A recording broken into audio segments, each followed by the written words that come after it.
Hello everyone, मैं स्नेहलता आज अपने लेक्चर के साथ अपना सब्जेक्ट बीएड फर्स्ट ईयर का टीचिंग ऑफ हिंदी, जिसमें हम भाषाई कौशल पढ़ रहे हैं। भाषाई कौशल जो है वो बहुत ही इम्पोर्टेंट क्वेश्चन है हमारे फर्स्ट यूनिट का। इसमें हम जो है वो मेनली 4 कौशल पढ़ते हैं। पहला है हमारा श्रवण कौशल, दूसरा भाषण कौशल, तीसरा पठन कौशल और चौथा लेखन कौशल। ठीक है स्टूडेंट्स, तो जो भाषाई कौशल हैं किसी भी भाषा को सीखने के लिए बहुत ही आवश्यक माने गए हैं। भाषा के अंदर जब हम किसी भी चीज के उद्देश्य को प्राप्त करते हैं, भाषा जब हम क्यूरिकुलम करते हैं किसी भी सब्जेक्ट का, किसी भी फील्ड का जब हम क्यूरिकुलम पढ़ते हैं तो उसमें जो है हमें किसी भाषा की आवश्यकता होती है। और भाषा क्या है? भाषा एक ऐसा साधन है जिसमें कि हम क्या है अपने भावों और विचारों को बोल करके या लिख करके प्रकट करते हैं।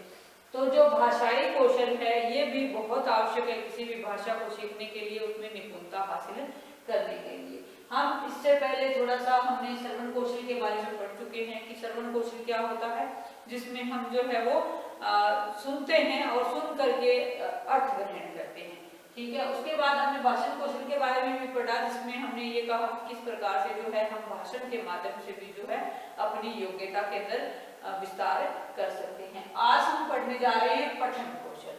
पठन कौशल का एक अलग नाम जो है वो वाचन भी है, पढ़ना या उसको वाचन का नाम दिया गया है। आज हम पहले पठन कौशल को पढ़ेंगे। तो जो पठन कौशल है इसका एक अलग नाम है वाचन कौशल। और जो वाचन कौशल है मुख्य रूप से क्या है, इसका अर्थ जो है सबसे पहले हम कहेंगे कि वाचन जो है वाक धातु से बना है, जिसका अर्थ क्या है, जिसका अर्थ है शब्द, वाणी अथवा कथन। कोई भी एक शब्द हो सकता है, कोई भी शब्द हो सकता है, एक से ज्यादा भी हो सकते हैं। ठीक है, और दूसरा क्या है वाणी, जिसका हम प्रयोग करते हैं, और या फिर क्या हो सकते हैं कोई स्टेटमेंट या कथन इसके अंतर्गत हो सकती है। अब जो वाचन है मेनली कहते हैं कि जब कोई भी बड़ा क्वेश्चन हम करने जाते हैं, जिस उदाहरण का क्वेश्चन हम कैरी करते हैं, तो उसमें क्या करते हैं हम डिटेल के अंदर हमारे ये क्वेश्चन हमसे पूछे जा सकते हैं कि वाचन से आप क्या समझते हैं या भाषाई कौशल से हम क्या समझते हैं, किसी एक क्वेश्चन की विशेषताएं बताइए, महत्व बताइए। इस तरह से क्वेश्चन हमारा आ सकता है, एग्जाम के अंदर हमसे पूछा जा सकता है।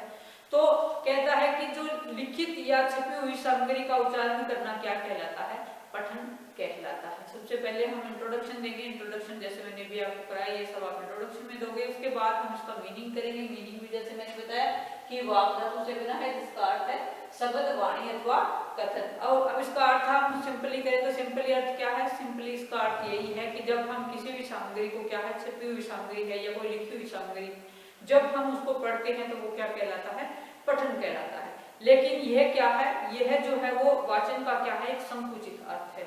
विकसित अर्थों में वाचन या पठन से तात्पर्य लिखी हुई या छपी हुई सामग्री को जब हम पढ़ने के साथ साथ अर्थ ग्रहण के रूप में प्रयोग करते हैं तो जो है वो जो है इसके अंतर्गत आता है।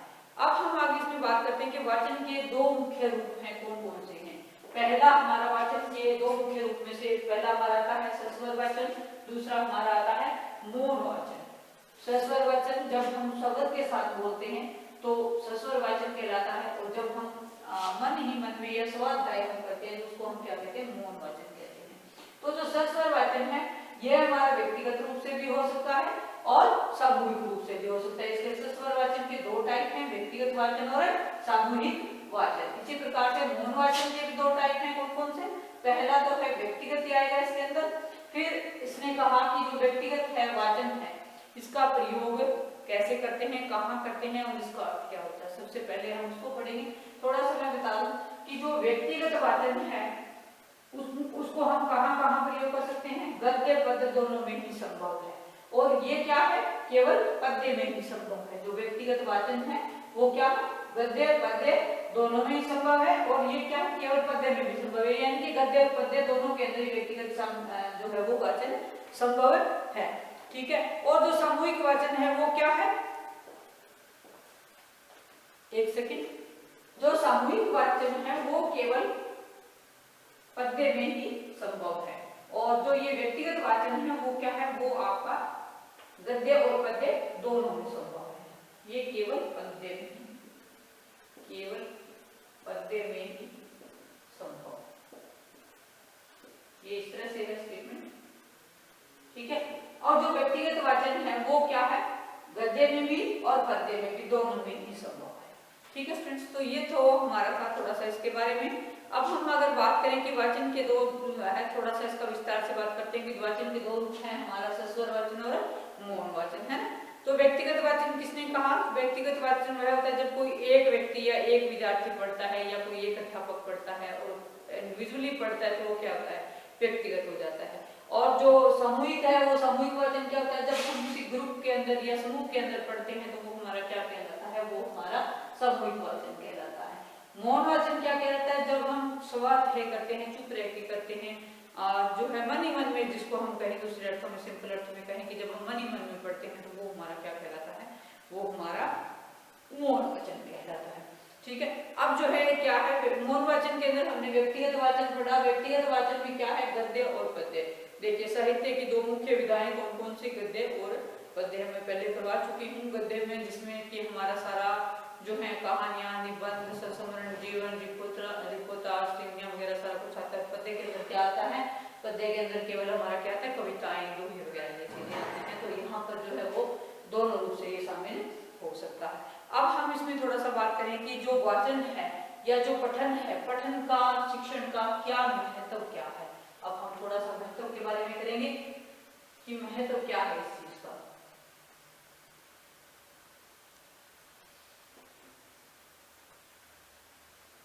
महत्व,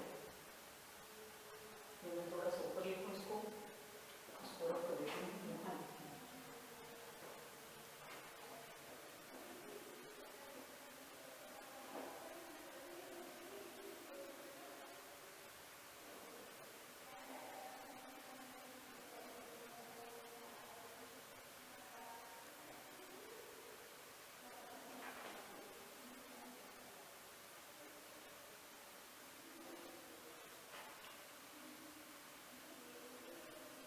वाचन कौशल या पठन कौशल का, पठन का महत्व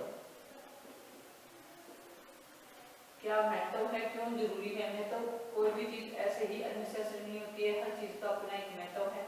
जो सामग्री को हम पढ़ते हैं, लिखी हुई सामग्री है या जो पढ़ करके उसको क्या है, उसका अर्थ ग्रहण करते हैं, तो वो हमारा क्या है, वो हमारा महत्व ही कहलाता है। बालक क्या है, सर्वप्रथम जो है वो हम सस्वर वाचन की उसको शिक्षा देते हैं बच्चे को, क्योंकि बालक जब आवाज करते हुए क्या है, पाठ्य सामग्री को पढ़ते हैं तो उन्हें क्या होता है, एक आनंद की अनुभूति होती है। बच्चों को, बच्चे खुश होते हैं जोर जोर से जो कक्षा में पढ़ते हैं।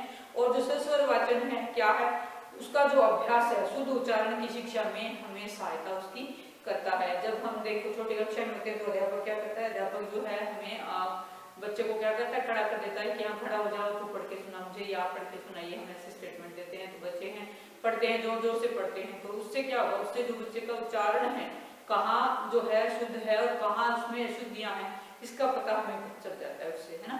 तो महत्व क्या है कि हम जो है उसको अगर उच्चारण सही नहीं कर रहा है तो सही उच्चारण के लिए बच्चे को जो है हम प्रेरित कर सकते हैं, उसकी गलतियां उसको बता सकते हैं। और जो सस्वर वाचन क्या है, करते हुए बालक को नए नए शब्दों का ज्ञान होता है और उससे क्या है, उससे शब्द भंडार में भी जो है वो वृद्धि होती है। नए नए जो मुहावरे हैं, नई नई जो लोकोक्तियां हैं, वो उनका अर्थ ग्रहण सीख जाता है। इसी प्रकार से ज्ञान में वृद्धि होती है और धीरे धीरे क्या हो जाती है, धीरे धीरे जो है वो स्वाध्याय की आदत जो है वो उसकी बन जाती है। फिर जो वाचन कहता है कि वाचन क्या है, साक्षरता का कोई पर्यायवाची नहीं है। कोई भी व्यक्ति जब तक साक्षर नहीं होता तब तक क्या है, वह पढ़ने और लिखने के योग्य नहीं हो जाता, है ना। साक्षर व्यक्ति हम किसको कहते हैं, साक्षर व्यक्ति वह होता है जो कि पढ़ने और लिखने के योग्य हो, है ना। साक्षर क्या है, जो पढ़ने और लिखने के योग्य बन जाए, वो बच्चा जो है वो क्या कहलाता है, साक्षर कहलाता है। आधुनिक समाज में क्या है, पढ़ने लिखने के बिना भी घर में, बाजार में, अन्य सार्वजनिक स्थानों पर क्या है, सामाजिक व्यवहार कुशलता होनी बहुत ही जरूरी है और ये बिना पढ़े संभव नहीं है। बिना पढ़े, बिना साक्षर हुए अगर आप कहीं भी जाते हो तो आपकी जो कुशलता है वो दिखाई नहीं देती है कहीं भी, क्योंकि सारा जो सिस्टम है वो क्या हो गया है, बहुत ज्यादा या तो डिजिटली हो गया है, जिसको बिना शिक्षा के समझ पाना मुश्किल है, मुश्किल नहीं नामुमकिन ही है, और या क्या है, पढ़ाई बेस्ड है सब कुछ। तो कहते हैं कि वाचन की जो सामाजिक उपयोगिता के अतिरिक्त शैक्षणिक उपयोगिता भी बहुत अधिक है। वाचन की सहायता से क्या है, शैक्षणिक ज्ञान हम प्राप्त करते हैं। हमारी पुस्तकें कहते हैं कि जिनका हम वाचन करते हैं वे पुस्तकें क्या हैं, ज्ञान का भंडार है। और वहां से ज्ञान प्राप्त करते हुए ही हम क्या है मनोरंजन भी करते हैं, और मनोरंजन के साथ साथ हम क्या करते हैं, जो हमारा ज्ञान है, जो किसी भी व्यवसाय को जब हम अपनाते हैं उसमें भी इसकी बहुत अधिक आवश्यकता शिक्षा की हमें पड़ती है। हमारा कहता है कि हमेशा ज्ञान प्राप्ति ही उद्देश्य नहीं होता, कई बार हम क्या करते हैं मनोरंजन के लिए, एंटरटेनमेंट के लिए भी जो है हमें शिक्षा की आवश्यकता या वाचन कौशल की आवश्यकता पड़ती है। हमारा क्या है, समाज में जब हम रहते हैं, समाज में रहते हुए सामाजिक, धार्मिक, राजनीतिक, साहित्य विकास के लिए अनेक तरह की आलोचनात्मक दृष्टि से क्या है बच्चे का जो विकास होना बहुत अधिक जरूरी है, और वो कैसे संभव है, उसका जो अध्ययन है वाचन का ही एक रूप है। ठीक है, और आजकल क्या है लोकतंत्र है, लोकतंत्र के युग में क्या है हर व्यक्ति को अपने जो विचार हैं उसको व्यक्त करने की स्वतंत्रता है, कि हर व्यक्ति अपने विचार व्यक्त करे किसी भी समस्या को लेकर के, किसी भी टॉपिक को लेकर के, है ना। कोई भी जो नेता है चाहे वो भी क्या है अपने विचारों की अभिव्यक्ति कभी कब कर पाता है, तभी कर पाता है जैसे वर्तमान के अंदर किसान आंदोलन चल रहा है, किसानों की समस्याएं हैं, है ना। तो हम अपने वो किसान लोग अपने विचारों को कैसे व्यक्त कर रहे हैं, वो बोलकर ही कर रहे हैं ना, वो बच्चा वाचन के द्वारा ही कर रहे हैं कि वो बोल रहे हैं, बता रहे हैं कि हमें ये प्रॉब्लम्स है, हमें ये प्रॉब्लम्स है ना। तो जो वाचन है वो हमारे जीवन में क्या है बहुत अधिक महत्वपूर्ण है। अब जो है इसके क्या उद्देश्य हो सकते हैं पठन शिक्षण के, जो वाचन शिक्षण है उसके उद्देश्य पहला है बालकों को इस योग्य बनाना कि जो वो अवसर के अनुकूल क्या है अपने स्वरों में लोच पैदा कर सकें, है ना, अवसर के अनुरूप जो है वो शब्दों का प्रयोग कर सकें। फिर है पठन करने के साथ साथ छात्र जो है अर्थभाव को ग्रहण कर सके, इसमें क्या है अक्षर व्यक्ति होगी, शब्दों का उच्चारण हो गया, उचित ध्वनि का निर्गम हो गया, बल होगी, और सुस्वराघात आदि का जो है वो क्या कहते हैं उसको विकास करना। ठीक है, उसके बाद हम कहेंगे कि जो ज्ञानार्जन है, ज्ञानार्जन में भी बहुत अधिक महत्व है इसका, कि जब नए ज्ञानार्जन का अर्थ क्या होता है कि जब नए नए ज्ञान की प्राप्ति के लिए हम कोशिश करते हैं तो वहां पर भी क्या है, वहां पर भी हमारी वाचन की जो है वो बहुत अधिक आवश्यकता हमें पड़ती है। ठीक है, सामाजिक व्यवहार कुशलता का विकास करने के लिए जो पाठन की आवश्यकता पड़ती है, छात्र छात्राओं को वाचन के माध्यम से ध्वनियों का पूर्ण ज्ञान करवाने के लिए भी जो है हमें वाचन कौशल की आवश्यकता पड़ती है। फिर वाचन के माध्यम से छात्र विराम चिन्हों का सही ढंग से प्रयोग करना सीख जाते हैं, कि जो कोई भी जो है लैंग्वेज को जब हम पढ़ते हैं तो उसके अंदर बहुत सारे विराम चिन्ह भी हम पढ़ते हैं, उच्चारण भी करते हैं। ठीक है, तो वहां पर किस समय किन शब्दों का, किन चिन्हों का प्रयोग करना है, किन व्याकरणिक इकाइयों का प्रयोग करना है, ये भी हम क्या है पठन से ही सीख पाते हैं। नेक्स्ट हम बात करते हैं कि वाचन से क्या है स्वाध्याय की आदत विकसित होती है। इसके अलावा जो है अभ्यास से क्या है वाणी में जो माधुर्य है, ओज है या सरसता के जो अन्य गुण हैं वो भी सारे इसमें आ जाते हैं। फिर है वाचन से क्या है शब्द भंडार में वृद्धि होती है, और वाचन के माध्यम से अधिक अध्ययन करने की प्रवृत्ति का या प्रवृत्ति का विकास होता है, कि हम किसी भी सामग्री को जोर जोर से पढ़ते हैं या मन मन में पढ़ते हैं तो उससे जो है वो क्या है हमारा जो ज्ञान है उसमें वृद्धि होती है। अल्टीमेट एम क्या है ज्ञान की प्राप्ति, है ना। तो हमारी शिक्षा का उद्देश्य भी क्या है ज्ञान की प्राप्ति ही है, तो वो कैसे हमें प्राप्त होगी वो हमें जो है वो पठन से संभव है। उसके बाद हम इसमें बात करें सस्वर वाचन के गुण कौन कौन से हैं। सस्वर वाचन के मेन गुण कौन कौन से हैं, गुणों की हम बात करते हैं। सस्वर वाचन के गुण कौन कौन से हैं। सस्वर वाचन के गुण में पहला आएगा शुद्ध उच्चारण। सस्वर वाचन के गुण पहला इसमें आ गया आपका शुद्ध उच्चारण, है ना। शुद्ध उच्चारण, जब हम शुद्ध रूप से उच्चारण करते हैं तो वो क्या कहलाता है, वो हमारा सस्वर वाचन कहलाता है ना। सस्वर वाचन में क्या है वर्णों या शब्दों का उच्चारण शुद्ध होना चाहिए, शब्दों में हर वर्ण का उच्चारण उचित स्थान पर होना चाहिए। उच्चारण की थोड़ी सी ही अशुद्धि भी क्या है अर्थ का अनर्थ कर देती है। जैसे बहुत सारे एग्जांपल इसमें लिया जा सकता है कि जैसे सम्मान है सम्मान है ना, सम्मान हो गया और सम्मान हो गया। फिर है उचित ध्वनि निर्गम, उचित ध्वनि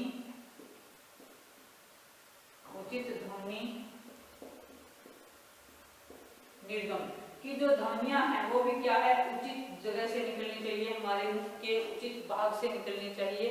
ठीक है, मुख से जो भी अवयव है ध्वनि निर्गम से सक्रिय हो जाते हैं और उनका हमें सही से प्रयोग करना चाहिए। कंठ है, तालु है, मुर्दा है, जो जो जीवा है, होठ है, नासिका है आदि स्थानों पर क्या है, ध्वनि सही ढंग से उच्चारित हमारी होनी चाहिए। फिर है उचित बल एवं विराम।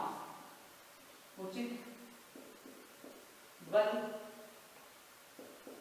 एवं विराम,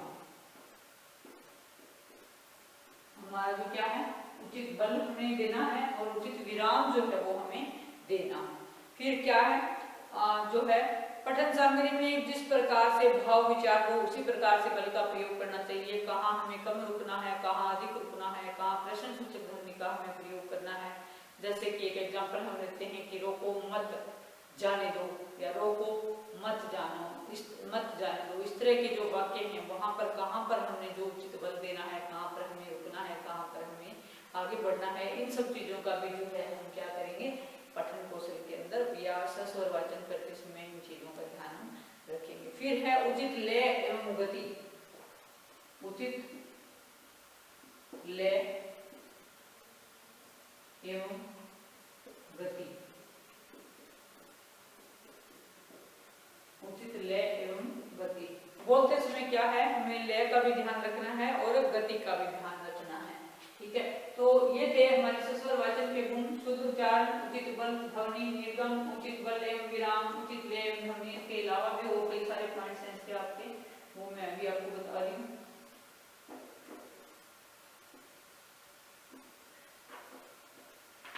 हम कर रहे हैं सस्वर वाचन के गुण।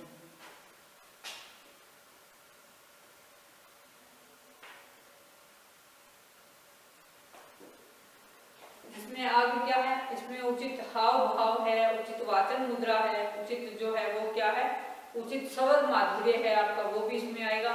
उसके बाद प्रभाव उत्पादकता होनी चाहिए, अंग संचालन सही से होना चाहिए। प्रभाव उत्पादकता को भी हम मेन पॉइंट्स के अंदर ले सकते हैं कि जिस प्रकार प्रभाव उत्पादकता,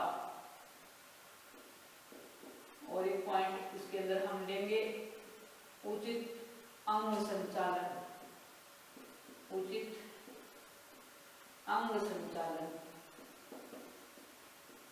ये मेन पॉइंट है इसके, जिसमें हम क्या करेंगे, अंग संचालन।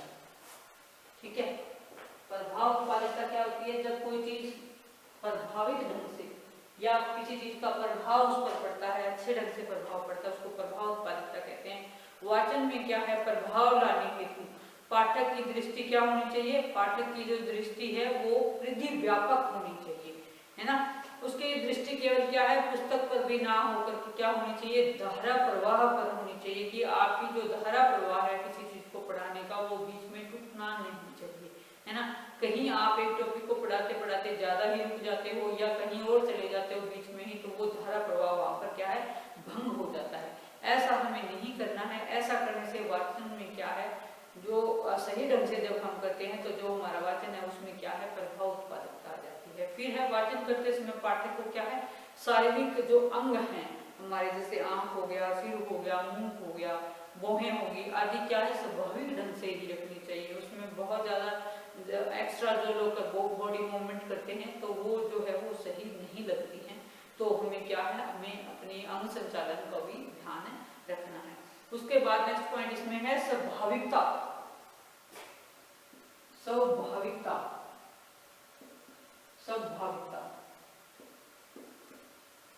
स्वाभाविकता में आपका क्या आएगा कि जो भी आप पढ़े या पढ़ाएं वो क्या है, स्वाभाविक ढंग से होना चाहिए। उसके अंदर आर्टिफिशियलिटी नहीं होनी चाहिए, है ना। कि क्या है, जब हमारे व्यवहार के अंदर कृत्रिमता आ जाती है तो वहां पर क्या है, जो है नहीं तो हमारा जो हम कहना चाहते हैं नहीं तो वो उचित ढंग से हम कह पाएंगे, ना ही समझने वाला उसके अर्थ को अच्छे से समझ पाएगा। ठीक है, तो ये चीजें भी बहुत जरूरी है। इसके अलावा जो है वो वाचन क्या है, इसकी बहुत सारी विधियां भी हैं। कौन कौन सी विधियां हैं, मेन है इसमें अनुकरण विधि होगी, भाषण यंत्र विधि होगी, फिर है सामूहिक पठन विधि होगी, देखो और कहो विधि होगी। इसके अंदर बहुत सारी विधियां हैं। साहचर्य विधि है, ध्वनि साम्य विधि है, शब्द शिक्षण विधि है, वर्ण शिक्षण विधि है और वाक्य शिक्षण विधि है। ठीक है, एक बार मैं फिर से रिपीट करती हूँ कि जो वाचन है या जो शिक्षण की विधियां हैं पठन की, वो कौन कौन सी हैं। पहली है अनुकरण विधि, दूसरी है हमारी भाषा शिक्षण यंत्र विधि, तीसरा सामूहिक पठन विधि, चौथा देखो और कहो विधि, पांचवी हमारी है साहचर्य विधि, छठी है इसमें ध्वनि साम्य विधि, सातवीं आपकी शब्द शिक्षण विधि, वर्ण शिक्षण विधि और वाक्य शिक्षण विधि। ठीक है, ये सारी विधियां हैं और जिन शिक्षण विधियों का हमने उल्लेख किया है, कहता है कि उनमें से कोई भी जो विधि है वो अपने आप में पूर्ण नहीं है। प्रत्येक विधि में क्या है, कुछ न कुछ कमी अवश्य होती है और क्या है, ये शिक्षक के लिए बहुत ही कठिन कार्य है कि हम किस विधि का चुनाव करें। लेकिन जिस भी विधि का चुनाव करो, क्या है, हमें किसी भी विधि का दास नहीं बनना है, बल्कि हमें अपने शिक्षण कार्य को प्रभावी बनाना है। ठीक है, तो जो शिक्षण कार्य है, शिक्षक के लिए सबसे बड़ी जो चुनौती है शिक्षण कार्य को सही ढंग से पूरा करना, उसमें जो है हम किसी भी जो है विधि का प्रयोग कर सकते हैं। अब हम नेक्स्ट इसमें थोड़ा सा करेंगे मौन वाचन के बारे में कि एक तो हमने पढ़ा सस्वर वाचन के गुण कौन कौन से हैं और सस्वर वाचन की विधियां कौन कौन सी हैं। ठीक है, अब हम मौन वाचन के बारे में पढ़ेंगे कि मौन वाचन क्या है कि लिपिबद्ध भाषा अथवा लिखित सामग्री को बिना किसी ध्वनि के मन ही मन में पढ़ने और अपने साथ अर्थ ग्रहण करने की जो प्रक्रिया है उसको हम क्या कहते हैं, उसको हम मौन वाचन कहते हैं।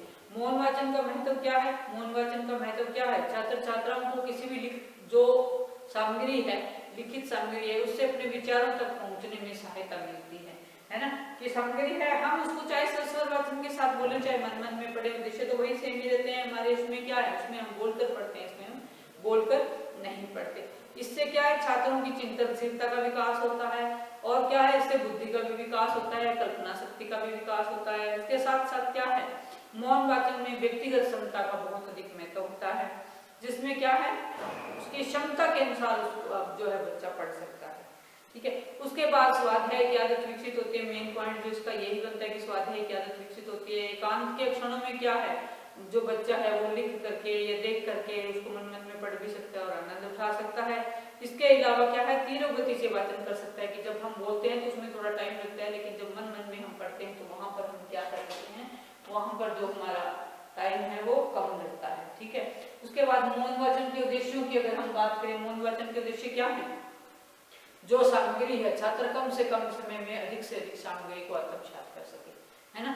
मौन वाचन का मेन उद्देश्य क्या है कि कम से कम समय में अधिक से अधिक जो गुण है, अधिक से अधिक जो हासिल अर्थ सीखना चाहता है उसका जो है वो ग्रहण कर सके।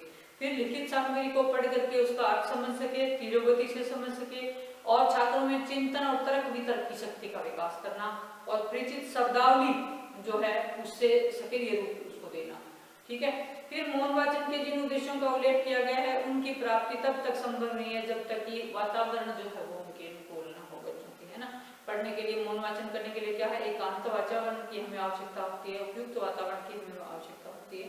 तो कुछ एक बातों का हमें ध्यान रखना है इसमें, वो कौन कौन सी हैं। पहले है शांतिपूर्ण वातावरण होना चाहिए, एकाग्रता होनी चाहिए बच्चे के अंदर, फिर है व्याकरण के नियमों का ज्ञान होना चाहिए, नहीं तो जब नियम नहीं पता होंगे तो काम नहीं हो पाएगा। फिर हमारी शब्दावली विस्तृत होनी चाहिए, फिर समुचित ज्ञान हमें होना चाहिए और तनाव रहित होना।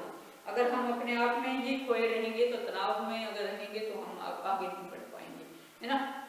जो कि क्या है, ये जो एक शिक्षण एक ऐसी प्रक्रिया जो मानसिक प्रक्रिया है ना, तो जब मन नहीं लगेगा तो हम नहीं कर पाएंगे उस चीज को।